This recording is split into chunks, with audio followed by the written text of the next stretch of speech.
The lights of Manhattan were a spectacle of their own that night. The sky was clear, and the stars competed with the neon signs and skyscrapers that seemed to defy gravity. Inside his penthouse, Logan Westfield watched the city through the expansive glass wall. The view was stunning, but he barely noticed it. He sat in a leather armchair holding a glass of whiskey he had long stopped drinking. His mind was elsewhere. Logan sighed, swirling the glass in his hand. Somewhere out there, he knew people envied him. 28 years old, heir to a billionaire fortune, blessed with natural charisma, and living a life that seemed perfect to those observing from the outside. There were extravagant parties, luxurious trips, sports cars, and designer clothes. But Logan was tired of it all. The wealth that should have opened doors had become a cage. "You're not coming out tonight, are you?" Ryan's voice came through the speakerphone resting on the glass table beside him. Ryan, his best friend since college, was at some exclusive club on the Upper East Side, surrounded by people with famous last names and loud ambitions. "No, man, I don't think it's my vibe tonight." "Are you serious? Logan Westfield skipping a party? I'm starting to worry." Ryan chuckled, but his tone soon softened. "Look, I'll just say this. Don't overthink it. There's another event tomorrow. It's not like you're missing something irreplaceable." Logan hung up before his friend could say more. He knew Ryan wouldn't understand. How could he? To Ryan, life was a series of fun events, each more extravagant than the last. But for Logan, all that had lost its luster a long time ago. He got up and walked to the piano in the corner of the room. The ivory keys were immaculate, but he hadn't played them in months. He remembered how he used to compose when he was younger before the fortune completely consumed him. The songs weren't extraordinary, but they were his. He closed his eyes for a moment and let his hands rest on the keys. The sound of the first note echoed through the room. It was enough to bring a distant memory flooding back. His father, Richard Westfield, laughing as he said that music was one of the few things money couldn't buy. Logan smiled sadly and pulled his hands away from the piano. Maybe that was why he didn't play anymore. Maybe he had lost himself along the way, surrounded by so many purchasable things that he'd forgotten what truly mattered. Across town, in a small cafe in Brooklyn, Ava Fitzgerald was finishing her shift. The diner was nearly empty, save for a couple sitting at a corner table. As she wiped down the counter, she glanced at the clock. "Almost midnight," she murmured to herself, stretching her tired neck. Ava was a practical woman with long brown hair tied in a ponytail and green eyes that held a quiet determination. She worked at the cafe during the day and attended culinary classes at a community school at night. Her dream was to open her own restaurant, but as always, money was an obstacle. The sound of the door opening snapped Ava back to reality. A tall, well-dressed man entered, looking out of place in the modest setting. He glanced around for a moment before approaching the counter. "We're almost closed," Ava said, though not with the intent to drive him away. There was something curious about the way he seemed to take in the place, as if searching for something. "I just wanted a coffee, if that's still possible." He smiled, a gesture that seemed to disarm her resistance. "Of course," Ava replied, pouring a cup and setting it before him. Logan, masking the exhaustion he carried, looked at Ava for a few seconds. There was something about her that felt real, different from the people he usually encountered. He held the cup in his hands, letting the aroma of the hot coffee fill the moment of silence. "So, do you always work this late?" he asked, trying to start a conversation. "Almost every day. It's not exactly a dream job, but it pays the bills." Ava smiled, but there was a touch of sincerity in her voice that Logan appreciated. And it was there, in that modest cafe, that their story began. Back in his penthouse that night, Logan couldn't stop thinking about Ava. Maybe it was her honesty, or maybe it was the fact that she didn't seem to care about appearances. But, for the first time in a long while, he felt curious about someone. Yet, as he looked out at the Manhattan lights once more, a doubt struck him. Was it possible to find someone who loved him for who he was, and not for what he owned? He needed to find out. The days following the meeting at the cafe were intense. For the first time in years, Logan felt a spark of enthusiasm as he got closer to someone. He returned to Brooklyn the next day, and the day after that, always finding an excuse to order coffee or even a slice of pie, just to talk to Ava. Ava, on the other hand, didn't know what to make of the well-dressed man who was so clearly from a different world. He seemed genuinely interested in listening to her, something she wasn't used to. Yet at the same time, there was something mysterious about Logan, as if he carried a secret. "So, what's your story?" Ava asked, setting a cup of coffee in front of him on the third consecutive night. Logan chuckled softly. My story? It's pretty boring. I doubt that. Men who show up at modest cafes in Brooklyn wearing watches that could pay the rent for everyone who works here usually have interesting stories. He glanced at the watch on his wrist absent-mindedly. It wasn't the flashiest model in his collection, but it clearly stood out in the humble setting. Okay, you got me. I work for a family business, tech stuff. But lately, I've been thinking about changing paths. Why? Logan hesitated. How could he explain the emptiness he felt without sounding dramatic? Let's just say that what seems perfect on the outside isn't always as perfect on the inside. Ava tilted her head, evaluating him. Fair enough. And you're one of the few people who drink black coffee. Bonus points for that. He laughed. I'll take that as a compliment. Through exchanged glances and casual conversations, Logan felt he was building a genuine connection with Ava. She spoke passionately about cooking and her dream of opening her own restaurant. A small place, but with real food, the kind that makes people come back because they love it, not because of the status, she explained, her eyes shining. To Logan, it was refreshing. Ava seemed to believe in hard work and talent as the path to success, a stark contrast to what he often heard in his social circles. As the weeks passed, their relationship grew. Logan invited her out, starting with simple plans. A local movie theater, walks in the park. He avoided places that might reveal his true financial status. Ava seemed comfortable, but Logan couldn't ignore the small comments that occasionally surfaced. That watch of yours. It's beautiful. Must be expensive, right? Oh, you drive an Audi? I've always thought luxury cars were amazing. Logan would respond with smiles or steer the conversation elsewhere, but the comments stuck in his mind. He tried not to judge. After all, who wouldn't be impressed by the comfort money could offer? But there was something about Ava that made him question things. One night, after a casual dinner at a small Italian restaurant, Ava opened up more than usual. Do you think we deserve what we achieve, Logan? She asked as they walked down a quiet street. I think it depends. Why do you ask? She shrugged. I work hard, you know. I study, I hustle. But it feels like some people are just born with everything handed to them, while others have to fight for every little piece. Logan stopped walking, looking at her. Are you saying I was born with everything handed to me? Ava blushed, realizing she'd walked into a trap. That's not what I meant. Just forget it. It was a stupid comment. He smiled, trying to ease the tension. It's okay. I think we all have different battles. Ava laughed, but there was something in her eyes that Logan couldn't decipher. Was it admiration? Or a kind of calculation that left him uneasy? Logan decided he needed clarity. In a conversation with Ryan a few days later, he shared his doubts. Do you think I'm being paranoid? Maybe she's just curious about expensive things.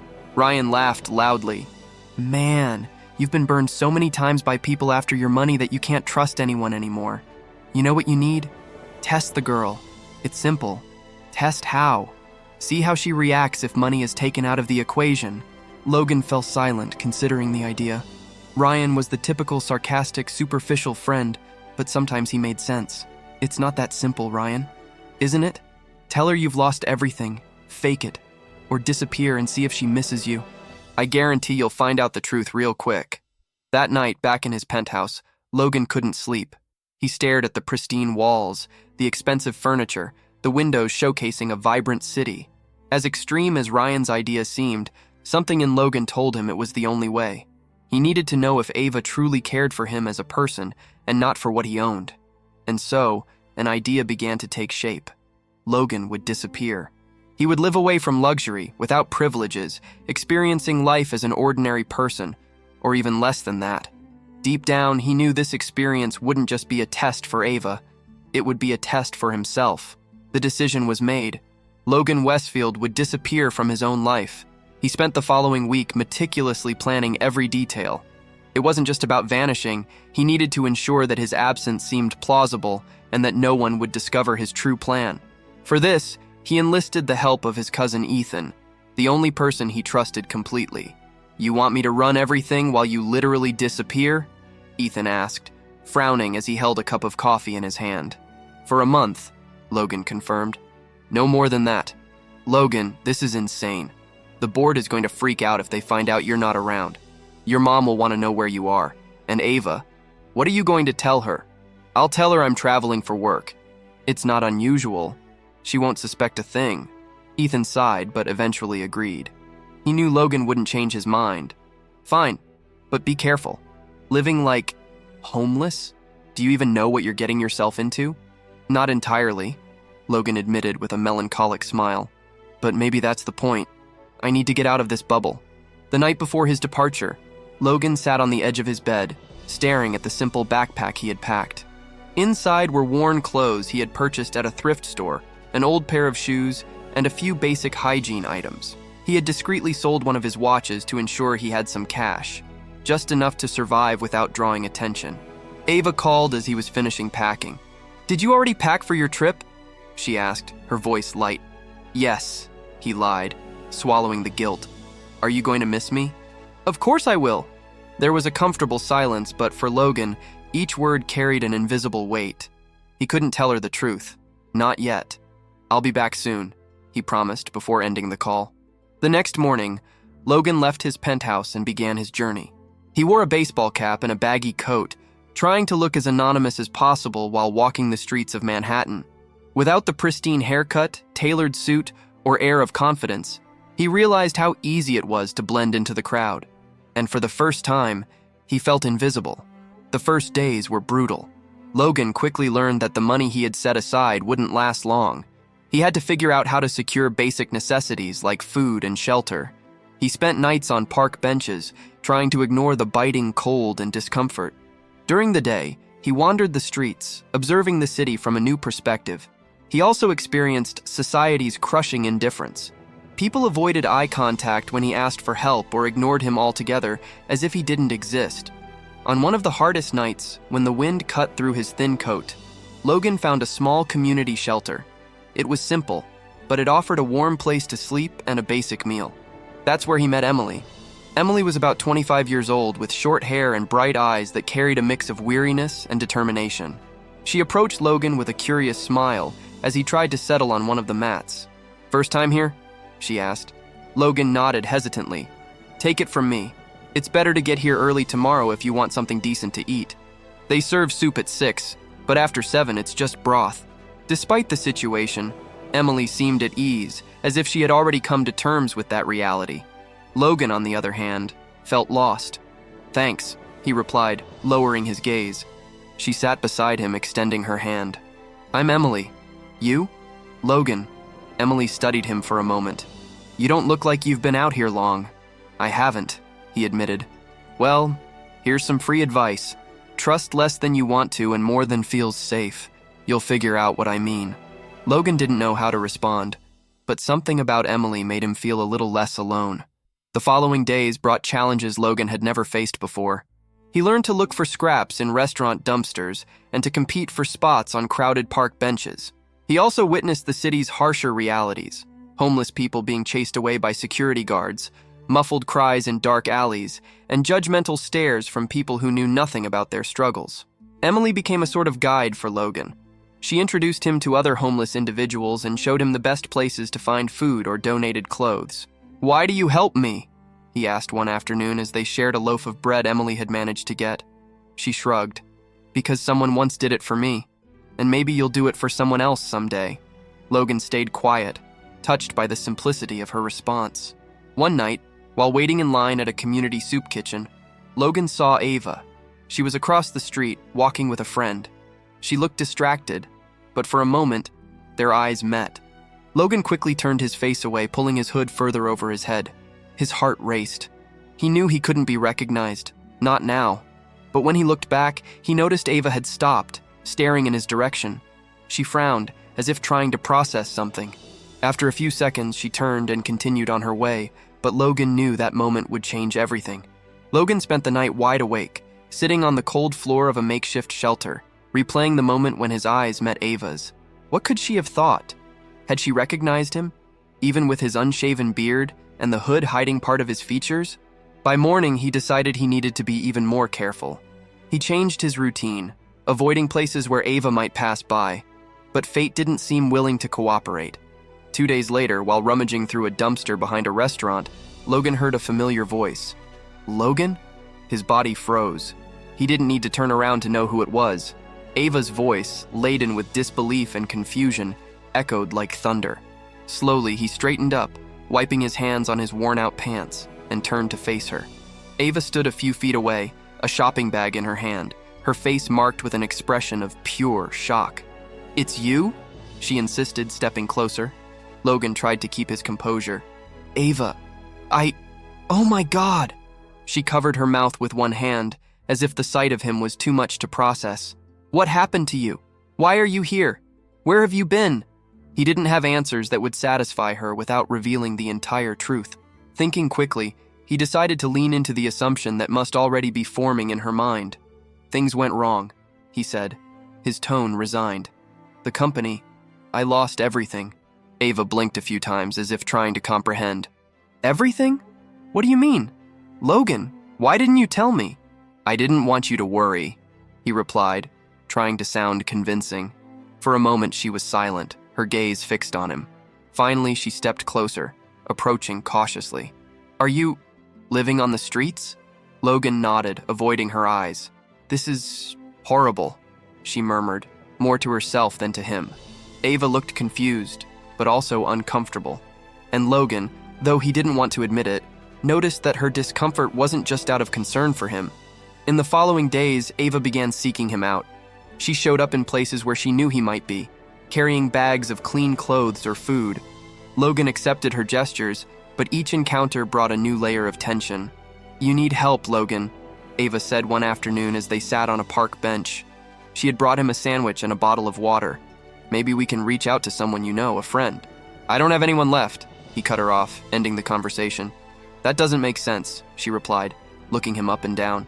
"You always had so much. How could you lose everything so fast?" "One mistake after another. It happens." Ava didn't seem convinced, but she didn't press further. Instead, she changed the subject, talking about her own challenges at work and culinary school. Logan noticed that she wasn't asking much about how he was surviving or digging deeper into his situation.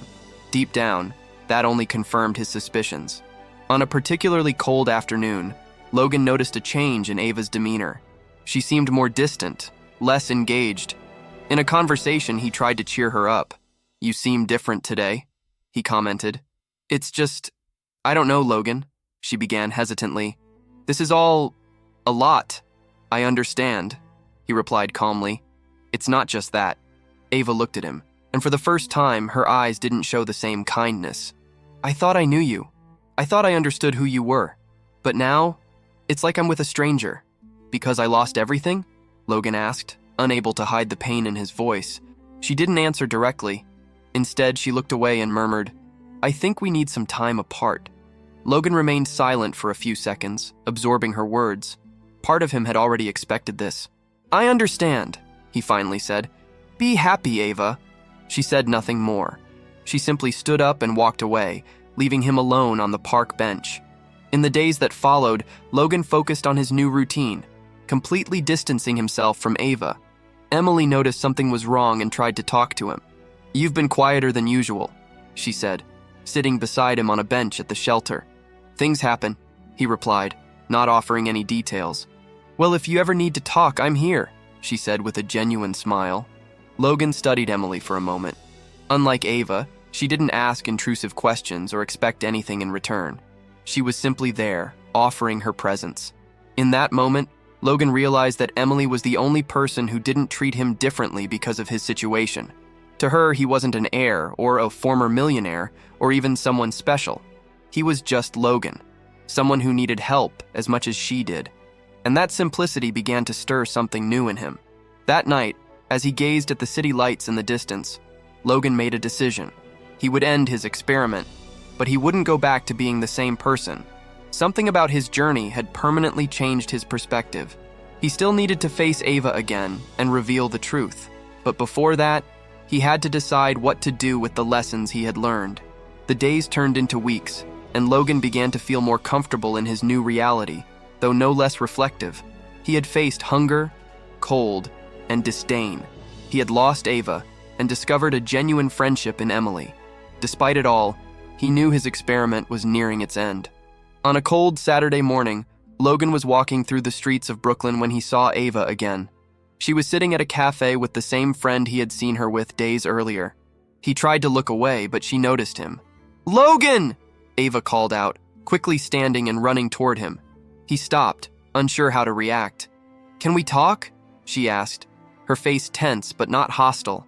Logan nodded, following her to a secluded table.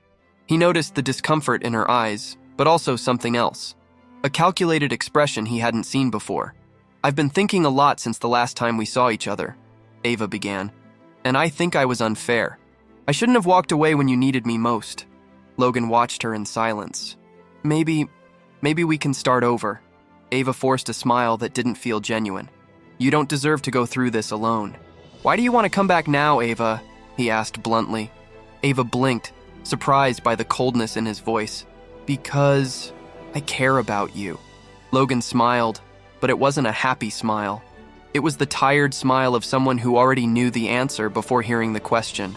"I've lost everything, Ava. I've been on the streets for weeks. What do you expect from me now?" She hesitated, averting her eyes. "I just think you can rebuild. You always could. Or maybe you just want to be around in case that happens," he replied, his calm demeanor completely disarming her.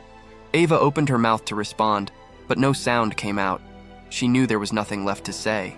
Logan left her sitting there, alone, and walked down the cold street, feeling freer than he had in a long time. At the shelter, Emily was waiting for him. When he walked in with his hands stuffed in the pockets of his worn coat, she noticed the tension on his face. "Everything okay?" Logan sat down beside her and sighed. "Ava came looking for me." Emily raised an eyebrow. And now I know there's nothing there for me. She never loved me for who I am, only for what I could offer." Emily didn't respond immediately. She just placed a gentle hand on his shoulder, offering silent comfort. "You're stronger than you think, Logan," she finally said. "Maybe you need to hear that right now." He looked at her, and for the first time in weeks, he felt ready to face the world again. On the last day of his experiment, Logan found Emily near a park where they often went to seek donations. He carried a backpack with his few belongings and a different expression on his face. "You're leaving, aren't you?" Emily asked, giving him a sad smile. "It's time for me to go back," Logan admitted. "But I want you to know that you've taught me more than anyone else has in years. Thank you for that." Emily shrugged, trying to hide her emotions. "You would have done the same for me." "Maybe," he replied, though he knew it wasn't true. Before meeting her, he would never have understood the value of empathy and solidarity. He hesitated for a moment before handing her a small envelope. "Please open this after I leave." Emily looked at the envelope, confused, but nodded. Logan hugged her briefly and walked away without looking back. Later that same day, Logan returned to the world he had left behind. He traded his tattered clothes for a simple suit, got a haircut, and showed up at Ethan's office. "Back to civilization?" Ethan teased, though his expression was one of relief. "Yes, and with a lot of changes to make," Logan replied.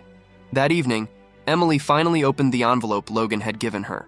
Inside was a short note and a contact card. "Emily, thank you for reminding me of what truly matters. Use this to start over." Along with the note was a check for $10,000. Emily froze, tears welling up in her eyes. It was enough for her to finally leave the streets and start a new life. A few days later, Logan organized a press conference to announce his new initiative, a philanthropic program dedicated to helping homeless people rebuild their lives. Emily became the first official beneficiary of the project. Ava tried to reach out to him again after the press conference, but Logan, now fully aware of who he was and what he wanted, didn't respond. He had found not only clarity, but also purpose. And for the first time, his wealth had a far greater meaning than he had ever imagined. The press conference was a turning point in Logan's life.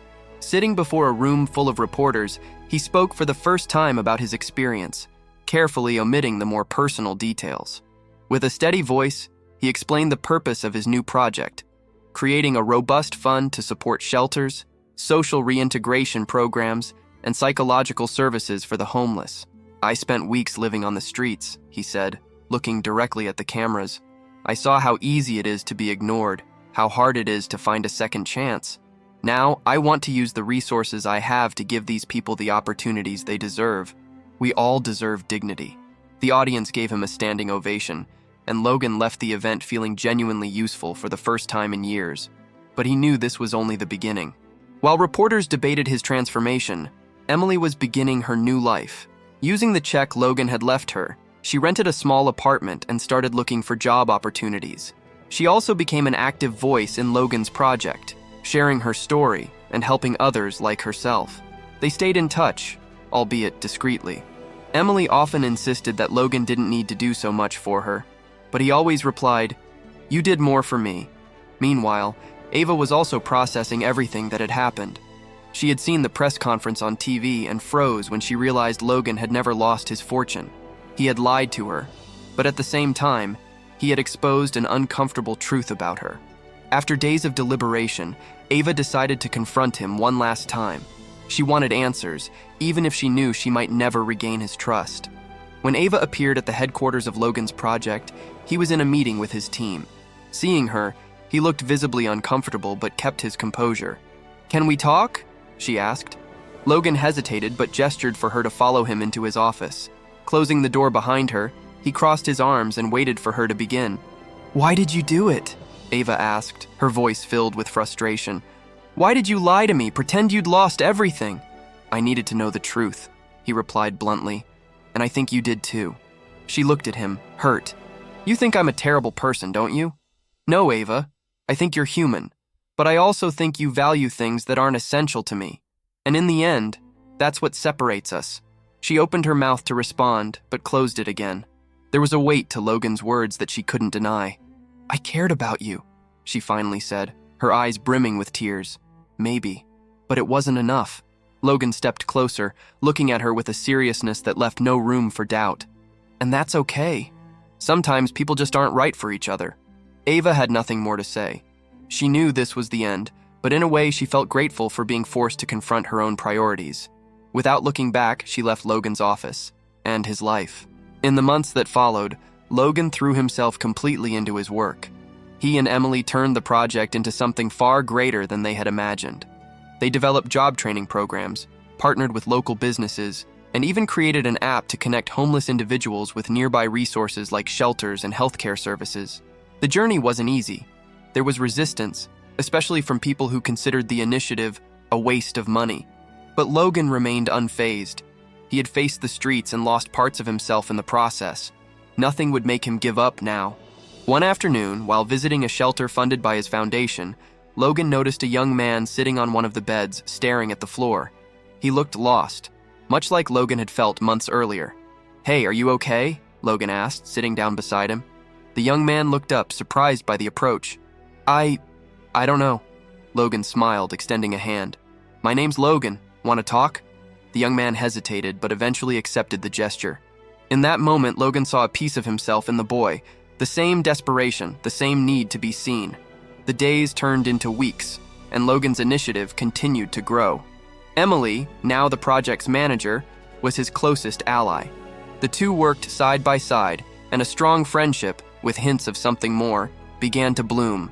One quiet evening, as they reviewed documents in the office, Emily looked at Logan and asked, "Do you miss your old life?" Logan thought for a moment before replying, "Sometimes, but I think now I'm actually living." Emily smiled, satisfied with his answer. By the end of the year, Logan was invited to a charity event where he was to be honored for the impact of his work. As he stepped onto the stage, he looked out at the audience, familiar and unfamiliar faces, rich and poor, and delivered a speech that would resonate far beyond the room. "For much of my life, I believed my worth was tied to what I owned. But it was only by losing everything, even temporarily, that I discovered who I really was. I've learned that our greatest wealth isn't in what we accumulate, but in what we give to the world." The room erupted into applause, but Logan knew his work was just beginning. In the final scene, Logan walks through the streets of Manhattan, not as a lost heir, but as a transformed man. He stops at a park and sees Emily interacting with a group of homeless youths, laughing and talking. Logan pauses for a moment, watching her, and realizes he has found more than just a purpose. He has found himself. Snow fell gently over the streets of Manhattan, blanketing the city in white and giving it a sense of renewal. Logan walked with purpose toward the main shelter of his foundation, one of the most ambitious projects he had built so far. Along the way, he recognized familiar faces, people who, just months ago, had been living on the same streets he had walked during his experiment. Now, many of them had jobs, homes, and a future that once seemed impossible. He nodded to each of them, a simple gesture, but one filled with meaning. When he arrived at the shelter, Emily was waiting for him at the entrance. She wore a thick coat and held a clipboard, her relaxed expression contrasting with the bustling energy around them. "You're late," she teased, raising an eyebrow. "I was admiring the view," Logan replied with a smile, brushing the snow off his coat. "Well, come on in. We've got a lot to do." This day was special. They were celebrating the Foundation's first anniversary and inaugurating a new wing of the shelter dedicated to education and job training programs. The hall was simply decorated, but radiated a vibrant energy. Journalists, supporters, and most importantly, the people who had benefited from the project were all in attendance. Logan stepped onto the stage to give a speech, but this time, he hadn't prepared any rehearsed words. He looked at the crowd and let his heart guide him. "When I started this project, I have to admit I didn't realize how much it would change me. I thought I was helping others, but the truth is, I was the one being helped. I've learned that when we see people for who they truly are, as human beings, we create connections that no amount of money can buy. That's what defines us as a society, and that's what guides me every day." The room erupted in applause, but Logan wasn't focused on the praise. His mind was on the next step, the next person who could be helped. After the event, Emily found him in the shelter's office, where he was reviewing reports. She entered without knocking, as usual, and placed 2 cups of coffee on the desk. "I saw your speech," she said, sitting across from him. "And? What did you think?" "Authentic. As always." Logan laughed, picking up one of the cups. For a moment, they sat in comfortable silence, simply enjoying each other's company. "Emily," Logan began, setting his coffee aside, "you know how much all of this means to me, but I don't think I've ever thanked you enough."